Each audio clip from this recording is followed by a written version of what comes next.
Chapter 9. Plans for the Future. Arthur Dimmesdale stared at Hester's face with hope and joy, but also fear. Arthur saw Hester's courage and strength, and suddenly felt that he had escaped from the prison of his own heart.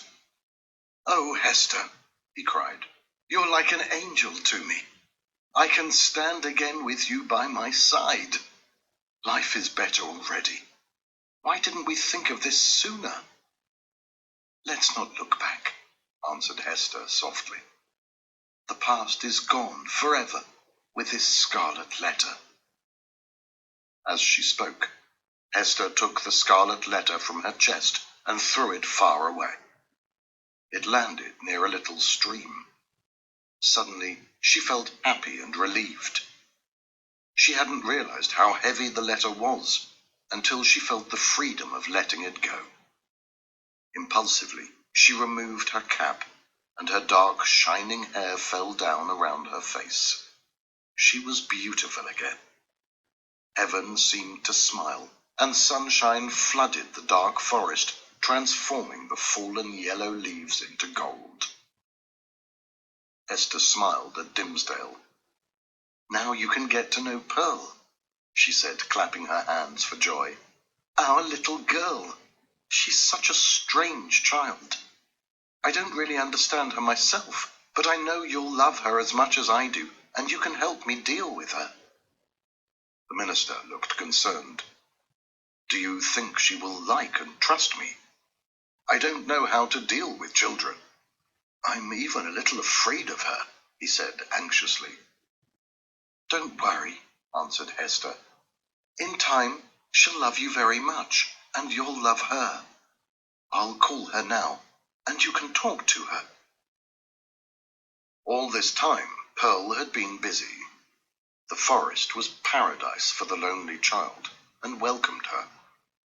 She had collected some pretty leaves, and had put flowers in her hair. The little birds and squirrels came near to watch her. When Pearl heard her mother calling her, she started going back to her, but then she saw the minister and stopped. She looked from him to her mother. Her mother looked different. Her hair was loose, and her scarlet letter was nowhere to be seen. Hester and Dimmesdale watched Pearl appear in the distance. "Don't you think she's beautiful?" asked Hester. "I can see you in her." Then she added, "Soon you won't be afraid to see how much she looks like you."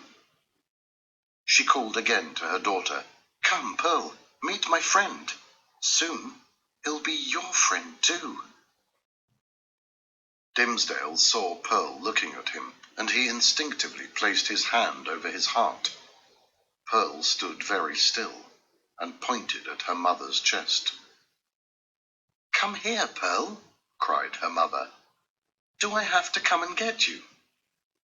Pearl didn't pay attention to her mother. Suddenly, she started screaming wildly and moving her arms above her head madly.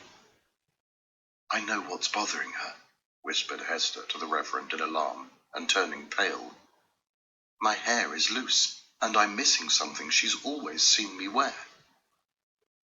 "Please, Hester," said the minister, "put it back on if it will make her stop screaming. If you love me, put the letter back on and try to calm her." Hearing these words, Hester went silently and sadly to the stream.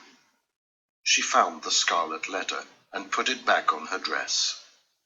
Next, she put her long, thick hair beneath her cap again. As she did, a heavy grey shadow seemed to fall across her, and the sunshine in the forest faded away. Then she held out her hand to Pearl. "Do you know me now, child?" she asked in a sad voice. "Will you come to me now?" "Yes, now I will," answered the child, running across the stream into Hester's arms. "You're my mother again, and I'm your Pearl." With unexpected tenderness, the child kissed her mother's cheeks, and then she kissed the scarlet letter too. Pearl turned to her mother and said, "Why is the minister sitting over there? Does he love us now? Will he go back to town hand in hand with us, like that night when he stood with us on the scaffold? Not yet, replied Hester. But soon he'll walk hand in hand with us, Pearl. We'll have our own home, and sit by our own fireside. You'll sit on his knee, and he'll teach you many things. He'll love you, and you'll love him. But will he always keep his hand over his heart? Asked Pearl. Silly child, what a strange question, exclaimed her mother.